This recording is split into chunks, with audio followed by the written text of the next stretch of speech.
want to welcome you to our Filing a Tax Return for Your Business, Tax Tips for the Self-Employed. Couldn't be at a better time. I know a lot of us, including me, are gathering up my documents, really trying to get ready to get out there and get my taxes done. And we are so fortunate today to be joined by Talibah Bayles, the founder and CEO of TMB Tax and Financial Services Benefit Corporation, powered by Bankably. Just to let you know, the contents of this webinar were developed under grant number H421F240198 from the Department of Education. However, the contents do not necessarily represent the policy of the Department of Education, and you should not assume endorsement by the federal government. And with that, I'm going to pass it over to Talibah, who worked with NDI now for a number of years and somehow can make taxes fun. So Talibah, over to you. All right. Well, good afternoon, everyone. I just want to make sure I, yes, am indeed off of mute and showing my video.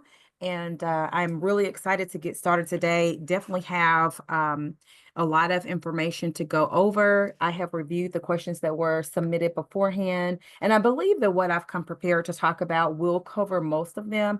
But of course, as Caroline indicated, should we have time for questions, I am more than happy to address any questions at that time.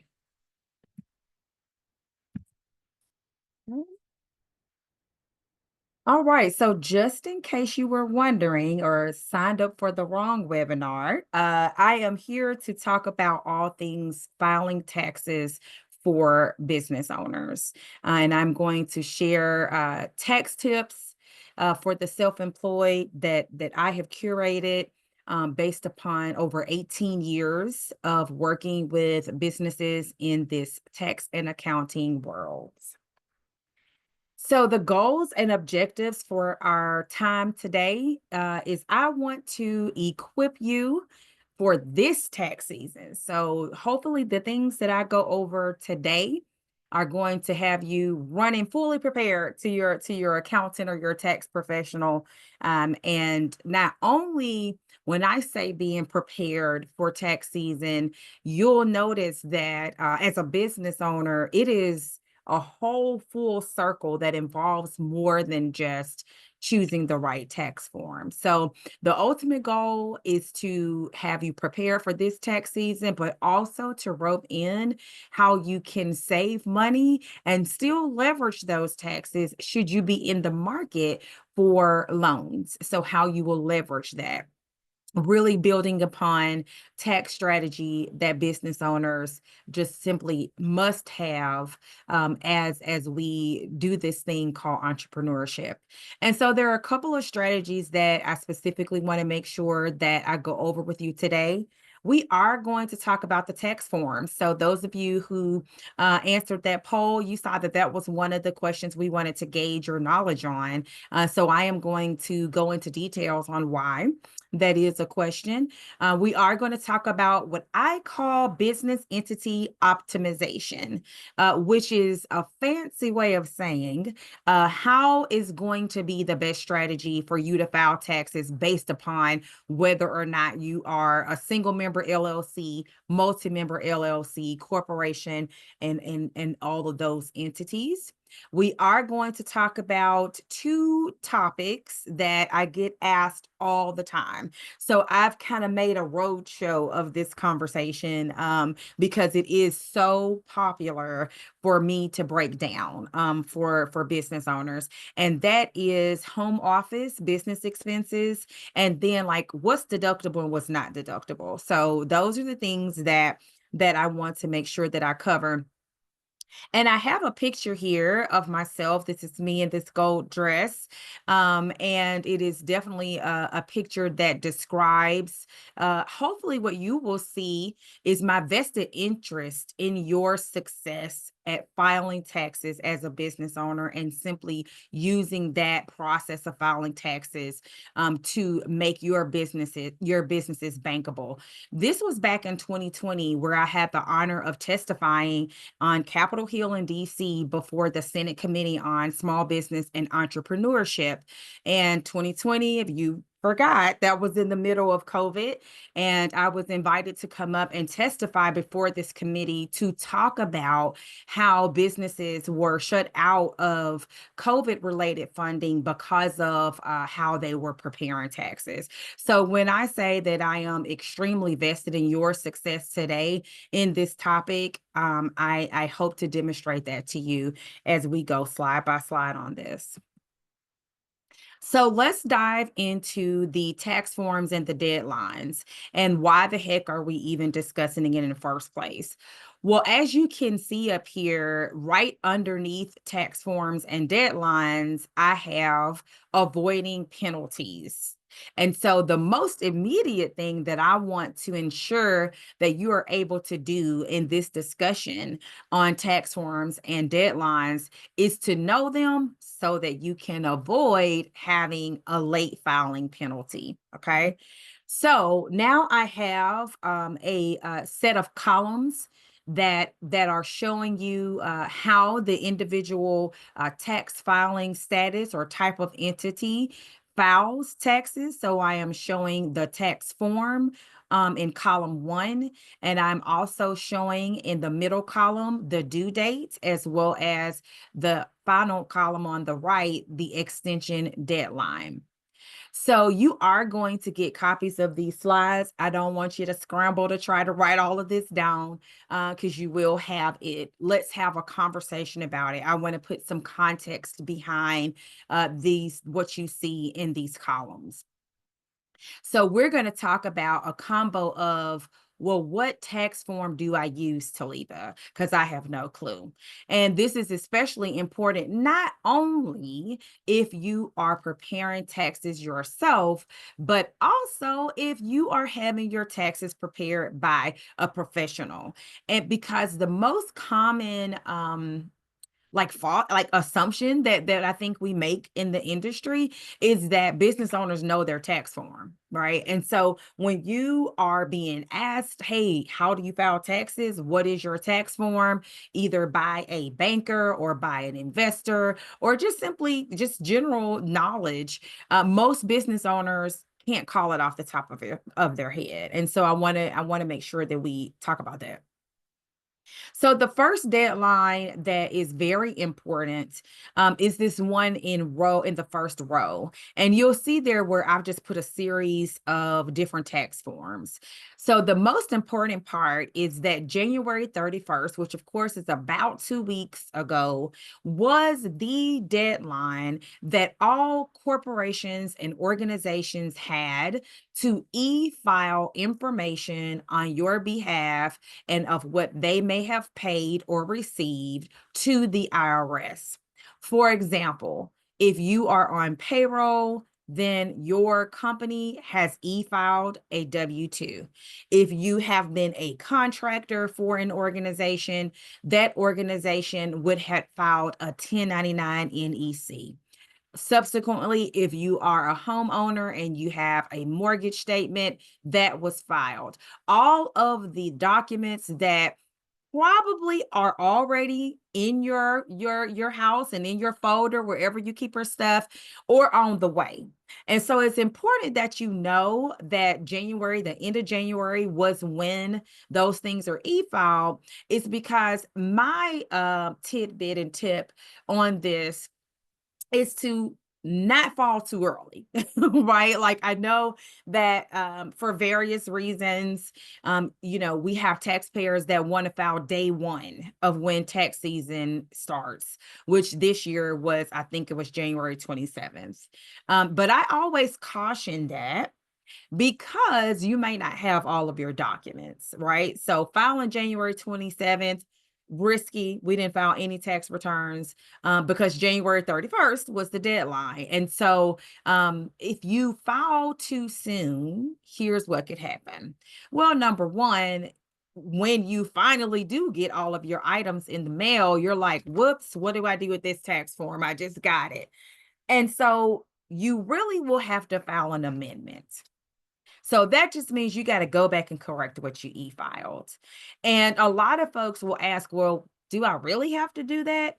Depends, because if it's an income document, meaning it's a W-2 from some company that you forgot you worked for, or thought you had it, or 1099, especially those 1099 NECs from organizations you've been a contractor on, and it comes after you filed your taxes.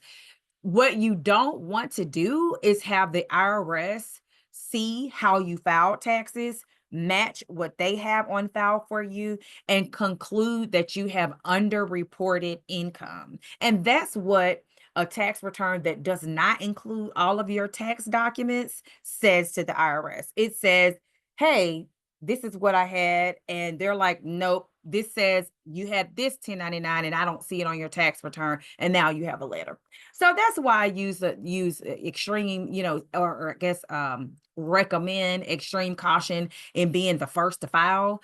Especially if you just have, that you have multiple opportunities to be getting something in the mail. So of course, the tax date that everyone typically knows off the top of memory is that April 15th date. When there is a holiday in DC, typically we will see April 17th being the deadline date. That's what it was last year. And so this year there isn't a national holiday in DC. So April 15th is the standard deadline for individual tax returns.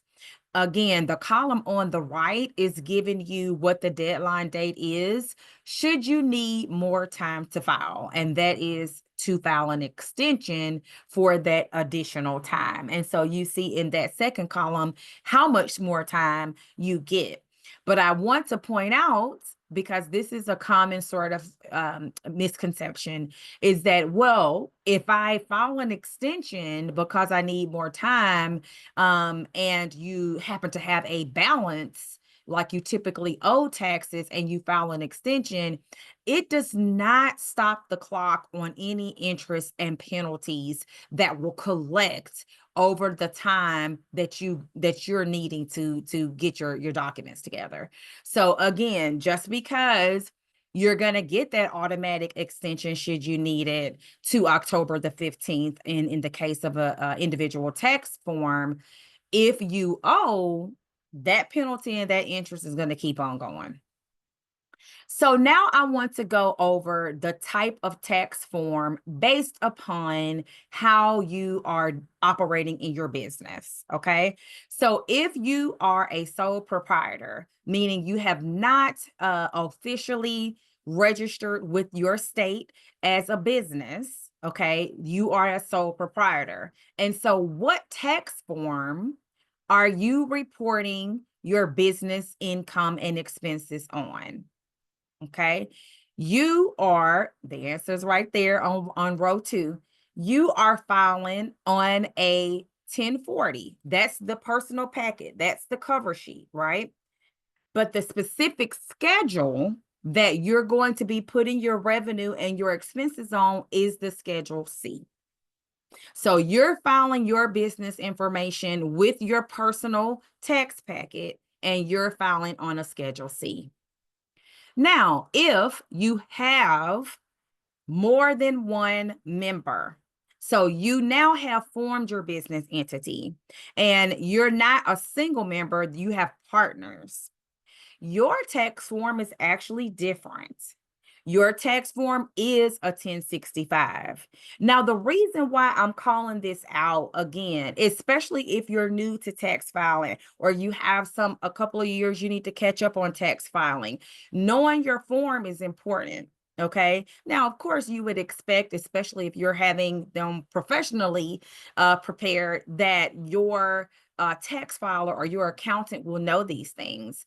And for the most part, of course, that is true. However, there's nothing like being educated and having the expectations on your own information. And so that's why I want you to make sure that you take a look at this slide on your own time to ensure that you can identify, hey, this is how my business entity files, this is the tax form, this is the deadline, so that you could just get all of that into your muscle memory and your checklist and avoid penalties. Because if you do not, as I said, if you do not file on time, And if you have a balance at the time that you file and you don't pay that by April the 15th, for your individual tax returns or the deadlines you see here, then you will have penalties and interest. Okay. Now, you'll see here that I go really based upon the most common questions that I get. And I like to say, I think Caroline said this when she was asking for everyone to input their information, their answers for that poll. This is totally a no judgment zone. As I mentioned, I've been working with business owners for 18 years. Well, my mom has been working with business owners my whole life, and not afraid to say I'm 45. So you can imagine between my mom and other people, I do unretire my mom during tax time. But combined staff, we have over 170 years of experience in numbers. Why is that relevant? That's not just something for me to, brush my shoulders off and brag on. I want you to know that it's not much we haven't seen, okay? And it's not much that we haven't fixed. Okay. So when it comes to why we have the success that we have in working in the small business industry, it's because it's not too many scenarios we have not seen and helped business owners on. And so that's one of the places that I'm coming from before you today. So that's why I want to lead with, why do I owe taxes? Because of course, this is sort of that thing that nobody wants to hear, is that you owe taxes. You have a tax bill. So let's go over two areas that I want you to check out if you typically owe taxes. And I'm here to tell you, if you don't owe taxes, I still want you to listen in, because these are 2 points that I want you to keep your eyes on as you earn your money and continue to flourish the rest of the year. The first place that I want you to look at is going to be the W-4. Now, the W-4 could be a reason why you owe, because if it is not filled out correctly, you're not going to have enough taxes being taken out of your paycheck throughout the year. Well, we're doing a presentation about business owners. So why, Talibah, are you talking about payroll? Well, because some of us still do work, right? And even if you don't work, maybe your spouse does, and you file taxes together. And so that's why I have to include this discussion about W-4s, because when you have a number of moving pieces coming in, multiple streams of income coming in, and one of them involves a paycheck, then you have the opportunity to ensure that enough taxes is being taken out throughout the year. And so I think that NDI is going to put this link in the chat that you see here. But this is a really cool tool that I recommend you using if you want to ensure that you're having enough taxes taken out of your check throughout the year, if you're working and you're also self-employed or a spouse is. This is the IRS's withholding calculator, and it's very intuitive. Like, it takes maybe 15 minutes tops to answer all the questions that they ask you. You will need your pay stubs and other financial documents to be able to answer the questions that the IRS has in that assessment. And then once you answer those questions, it's going to get it down to a science almost in recommending how you should fill out this W-4. Okay. So again, if you typically owe taxes and you can't figure it out why, no one's been able to tell you exactly why, then, here's your revelation today, to check out that withholding tool. Okay. The biggest takeaway also, before I go to the next slide and talk about the W-9, the biggest takeaway that I see, as a mistake that business owners and their spouses make when it comes to this W-4 is you want to ensure, especially, if you haven't taken a look at your W-4 in a while, because this form was updated originally, I think it was 2018, 2019.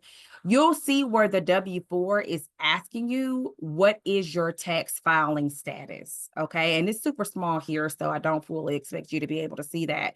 But in step 1 of this form, and you can see this is the 2024 form, it's asking you, what is your tax filing status?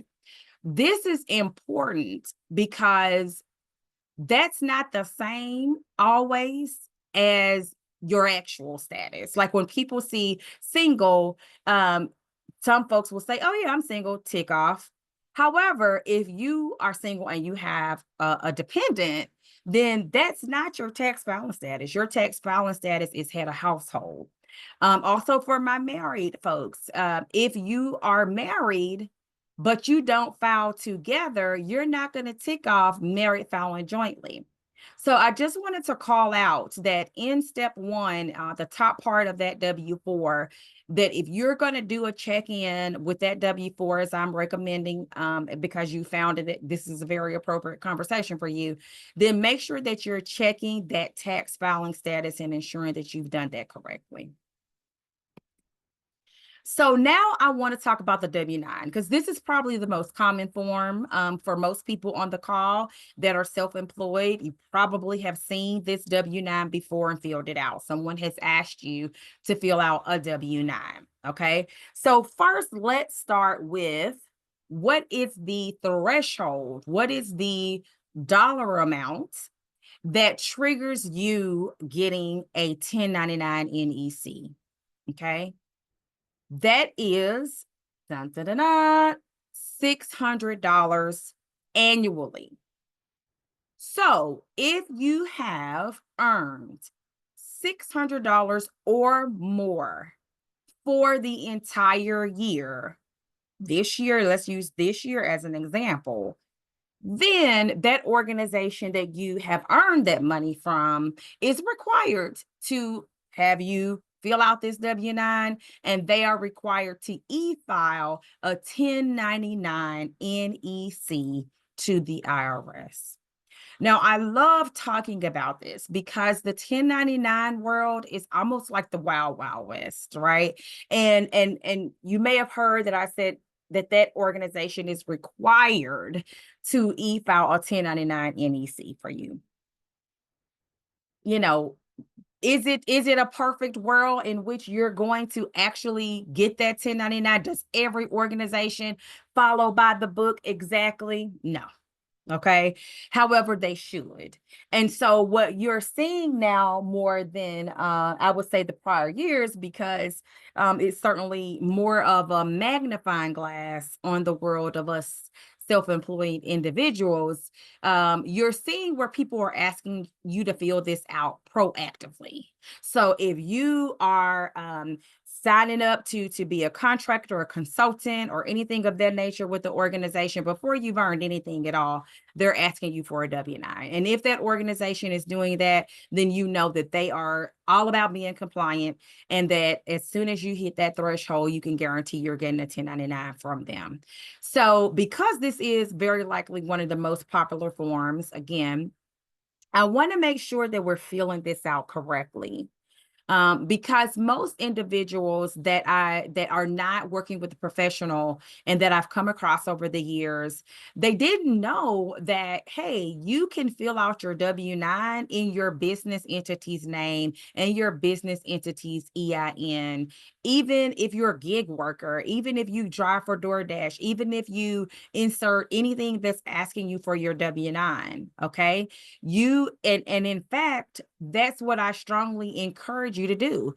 If you have a business entity and an EIN, and you have been brought on as a consultant or contractor or any service that is requiring you to do a W-9, I want you to fill out this W-9 in your business's name and business's EIN, and not your name and your social. This goes a long way in beginning to create a paper trail of the revenue that you're earning as a business, right? And you're putting the foundation for tax strategies like S Corp, which I should have time to go over today, and really just, again, separating your business finances, your business taxes from your personal taxes. So all of my actual business entity with business entity name, with business entity EIN. That's how you should be filling out that W-9. Okay. However, if you are a sole proprietor, then you definitely will want to fill it out as you have, which is your name and your social. Okay. So could it be both? And so you may be wondering, well, what does the W-9 have to do with me owing taxes, Talibah? Well, and I know this is no shocker here, but money that you earn on a W-9 or as a contractor or a consultant is lump sum money, right? Very rarely do I see where contractors have opted to have federal taxes taken out of that money. It is complete opposite of if you were on payroll. So what does that mean? That means that that is untaxed money. So when you're putting whatever that amount is on your 1099 or 1099s onto your tax return, and let's say that your expenses do not zero that income out, which we will talk about, and you have profit, I don't care if it's $100 remaining or $1,000,000 remaining. That is going to trigger self-employment tax, and that is untaxed money. So that's why when we're trying to answer, hey, why do I owe taxes? Okay. It could be that untaxed money, all of that untaxed money you're going to earn this year, or if, especially if you work or a spouse works and you file jointly, you're not having enough taxes taken out of that payroll. Okay. Now let's talk about how we can legally minimize some of these tax bills. And it is a delicate process. And I say it's a delicate process because I am definitely not the accountant or the tax professional that subscribes to writing everything off and having a negative tax return. I'm just going to give you that warning right there. And why? Why am I not one of those folks? Because those same folks are going to say, dang, I really need to get a loan. Or I'm here to tell you, there are even some grant applications that want to see your tax returns and they want to see if you're profitable. They want to see how you're spending. And so that's why I don't subscribe to it. I'm not going to get on my soapbox because it'll be like 5 o'clock and I'm still on this slide. But rest assured, I had to tell you that's the place that I'm coming from, just because I'm going to give you some tips on how you can legally minimize your tax bills, but I don't want you to minimize it too much, okay? So I will spend a little bit of time on whether or not you can itemize or take the standard deduction, because this is another tax topic that most people are not familiar with. And I won't spend a lot of time on it, but I definitely want to ensure that you know that hiding in plain sight are the answers to whether or not it is going to be more beneficial for you to itemize on your taxes or take the standard deduction. And so what am I talking about? First of all, I'm talking about on your personal tax return. Okay. So not if you're filing on a separate business tax return. I'm not talking about that. I'm talking about your personal taxes. You can see here this purple arrow that is pointing to what the IRS has established to be the standard deduction amounts for 2024. So now let me explain where I'm going with this. Remember, we talked about tax filing status. Okay, so for this tax year, if my tax filing status is single or married filing separately, then the amount that I get for a standard deduction, it says it here, is $14,600. Now, where does this help me determine if that's good for me? Well, if I'm a homeowner, if I have tons of medical bills If I am a heavy church tither or nonprofit contributor, then it's possible that I may have, you see here, this is a Schedule A, that I may have collectively over $14,600 in write-offs. And if I do have over that amount and I'm filing single or married filing separately, well, then it could be more advantageous for me to itemize. So that's the difference between standard or itemization. And the reason why you're doing that is because whichever is the higher number, meaning you're collectively putting all those pots of deductions together and it's over that standard deduction amount, so it's higher, or it's not, and the standard deduction amount is higher, you're going to take the higher amount because that is going to reduce your tax liability. That's why we're talking about itemizing versus standard deduction. I got to make sure I look at my clock because, like I said, I just totally get all into this, and I want to make sure that we have enough time. So now I want to get into, well, how do I file taxes based upon my entity type?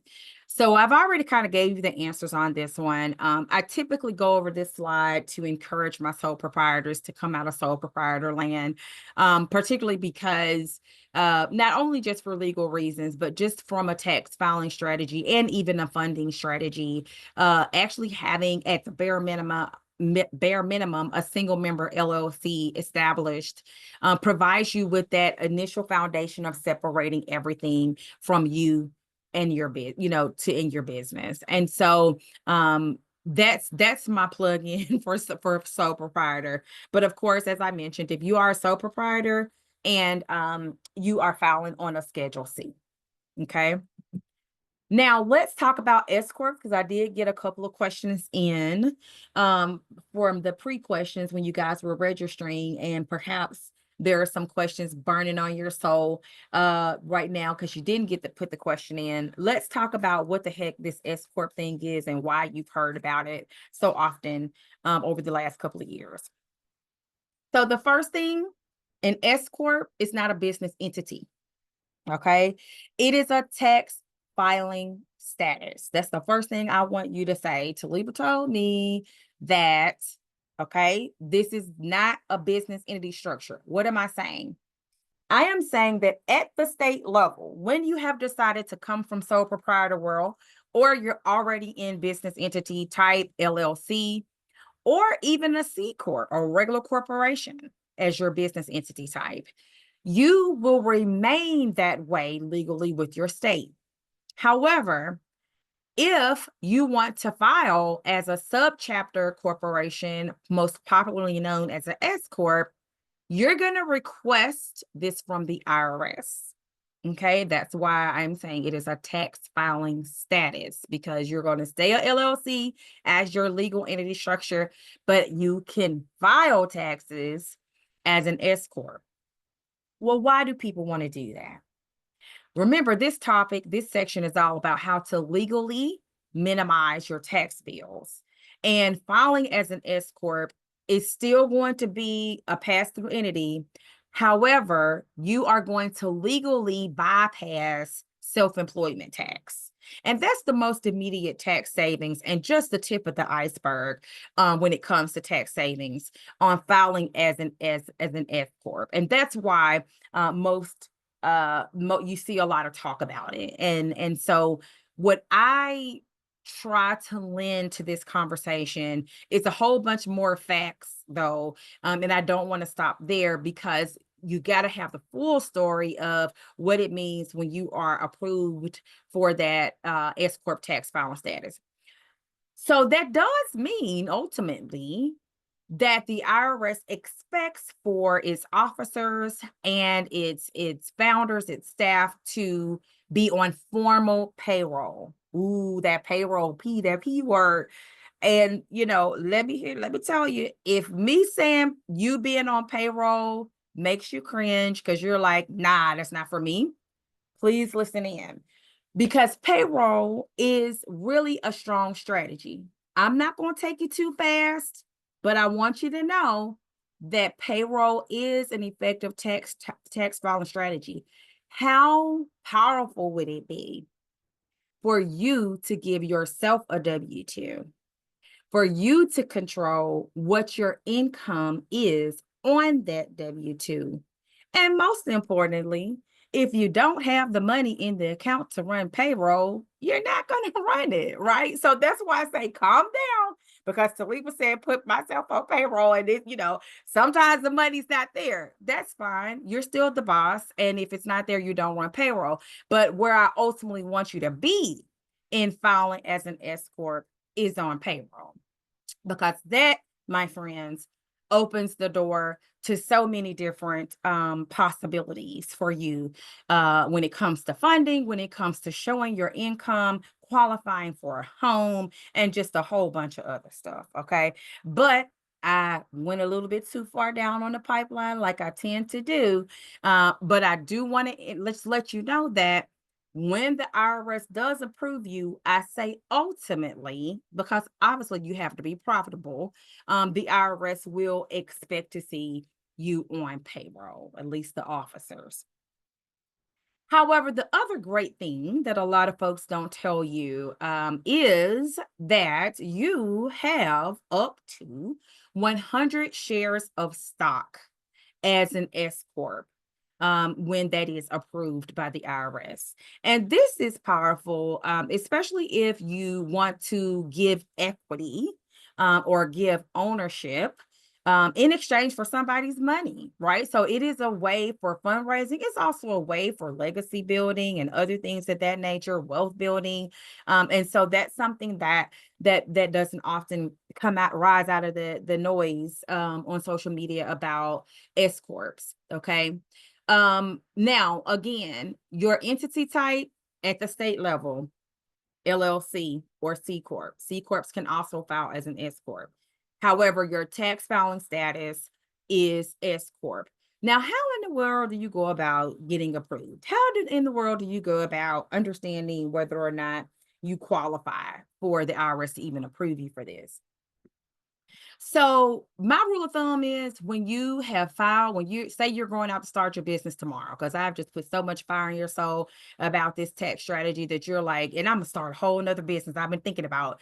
Well, I say that as soon as you say you're going to start your business and you file that paperwork at the state level, go ahead and take that extra step and fill out the form 2553 with the IRS and just do it all at the same time.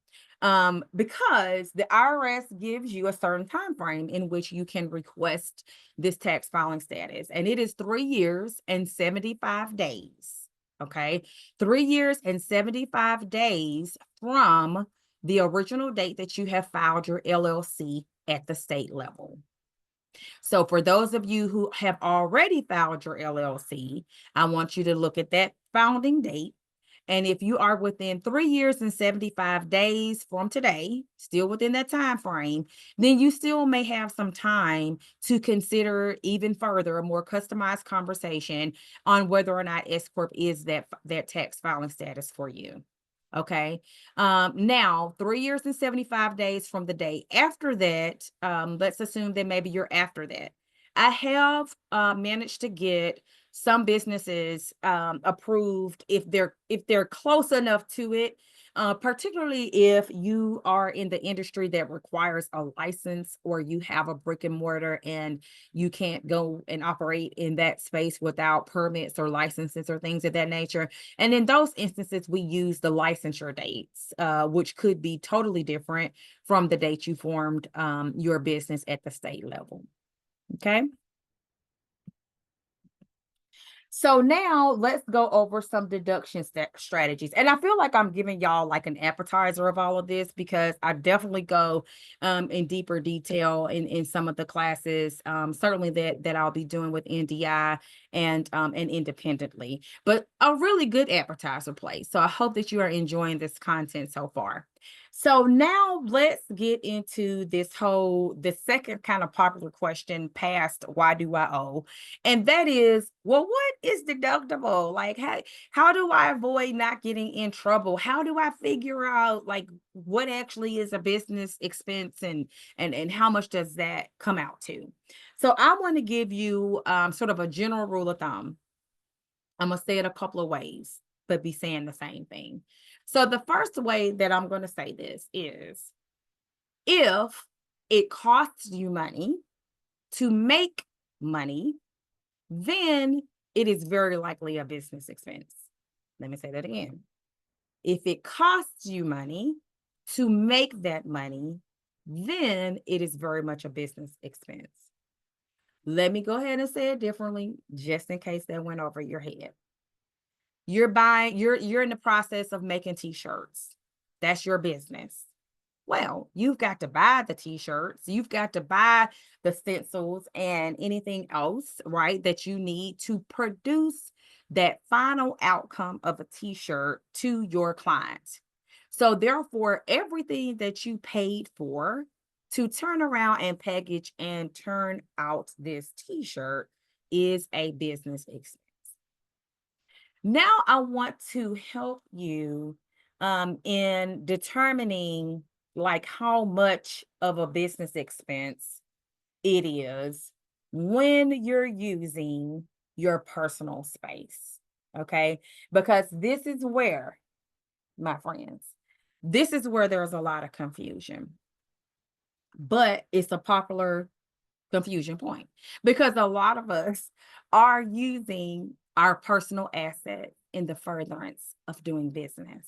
So I'm specifically talking about anything from your vehicle all the way to your home. So let's talk about some variables. There are some variables that are going to help you in determining the business expense, the business percentage of what it is we're trying to say you're using. Let's talk about your car. Now, if you have just the one car and you are on your tax form telling the IRS that it's 100% business, does that make any sense? One car, 100% business, that's a red flag. And you're going to see when I go to the next slide that there are some red flag categories that the IRS is just like, feeding honey to a bear, that are just low hanging fruit. Okay. And that's what I want you to avoid. So if you have one car, don't say that it's 100% business because you have to use that car for other things. So let's determine how we're going to do the business percentage of it. What's my variable? Well, my variable is mileage. This is how I'm going to figure out, and this is how I'm going to establish a sound policy for what is the business percentage of my vehicle. So mileage, AAA says if you're in a non-high commuting area, I'm in Alabama, so it's definitely less high commuting than the DC area. Our average is 15,000 miles total for the year. Okay. So if we use that number, 15,000, and I have said that, well, of the 15,000, 1,500 is what I've driven in the furtherance of business. Well, now we know that your vehicle is 10% business. You pick that up? Now, what does that mean? Because we're not going to stop there. That means that 10% of total gas, 10% of oil changes, 10% of car insurance, 10% of your car note, your lease. You get where I'm going, okay? Because you've said that 10% of that car is business. Now, there are all types of free tools to help you track mileage. If you're handwriting your trips, that's good. But you know what? Sometimes, I've heard here in Alabama where handwritten logs are not audit proof. So I recommend you use some apps. And if you have like a QuickBooks subscription, All of the QuickBooks subscriptions now come with a mileage tracker. There's Mal HQ, no, Mal IQ. There are all types of mileage trackers that are apps, and they really make it easy for you to separate business versus, it's like swiping. This is a personal trip, this is a business trip. And then now you have your variable. Okay.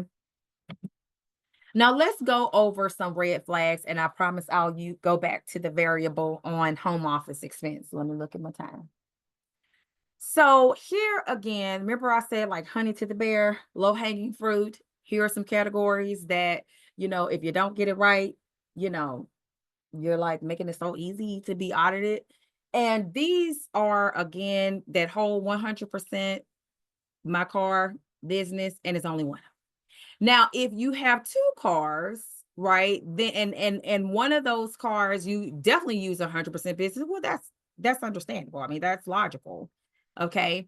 But I've already, as we say, put you on game about this mileage in the car.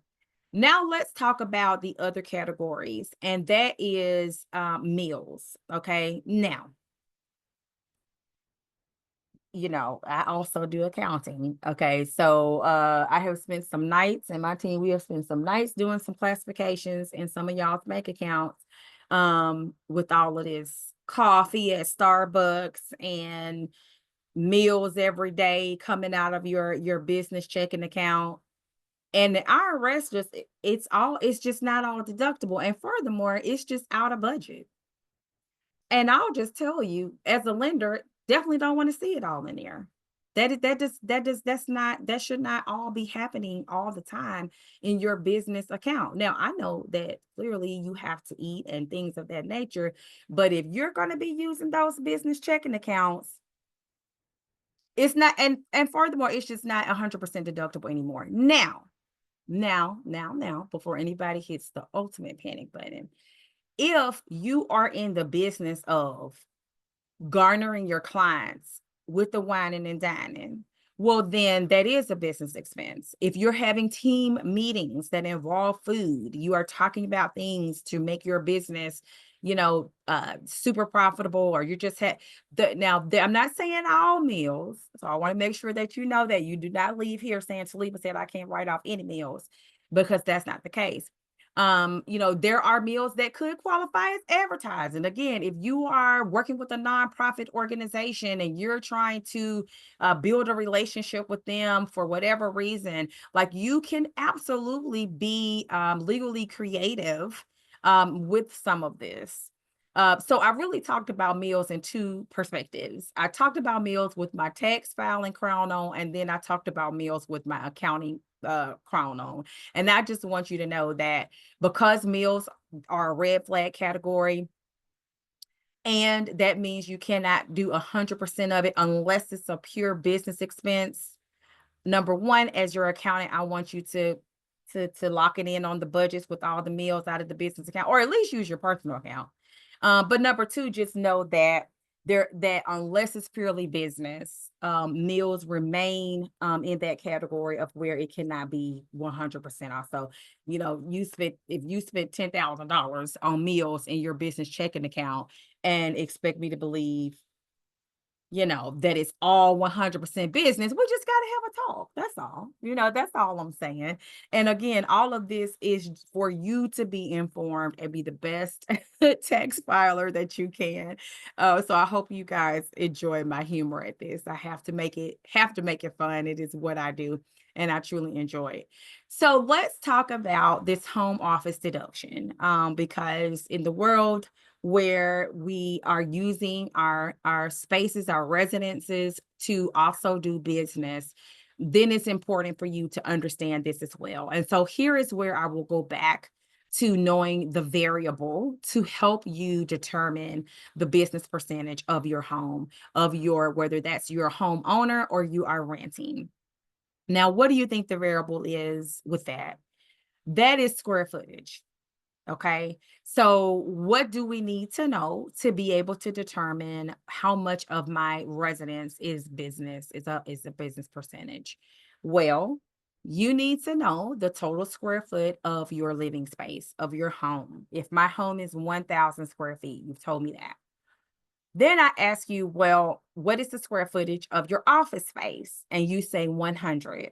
So now we have arrived that your residence is 10% business.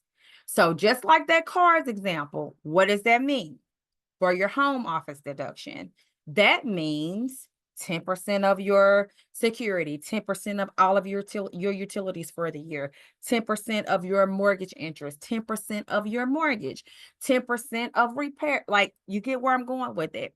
So I hope that I'm incentivizing you to have good record keeping so that you cannot leave any money on the table when it comes to actually being able to write these things off. Now, before I go to the next slide, I want to make sure that I share that if you are not a business owner and you're just a W-2, that home office deduction is not for you, unfortunately, right? So the IRS, you cannot do the home office deduction or use that tax form if you are solely W-2. It is not applicable. This is for business owners only, okay? This is the form that I just described, the home office business expense. You know, I'm all about you knowing the form. If you have been using your office space in prior tax years and nobody asked you about home office expenses and you're like, wait a minute, so what? Then I want you to write down 8829. That is the home office business expense. And just know that you can now, and this is just sort of a general rule. I mean, I'm talking about it under the context of if you missed the opportunity to do home office business expense. However, like anything that you've determined you didn't take advantage of, or you just simply, there was a mistake on your tax return, the IRS will give you up to 3 years to amend to get a refund. Okay. So if you're like, holy crap, I didn't write this off, or holy crap, Talibah just told me something and I made a real mistake and I need to amend, I need to change it, I need to refile it. If you're doing that because you expect to have a refund, then just know that you can only amend back 3 tax years. So this is tax year 2024. Even though it's actual 2025, it's tax year 2024. So you can only go back 3 tax years on amendments. Now, the IRS can go back as far as they choose to say that you've done something wrong. But if you have to go back as far as the IRS went back and it's past these 3 years, whatever work that needed to be completed, if it resulted in a refund, you're not going to get it if it's past the 3 years. And most states will mirror that same thing. Okay. So that's just something I don't have on this slide, but I just wanted to talk about as well, because sometimes you got to fix stuff and you just need to know the rules for that. And that's it. Wow.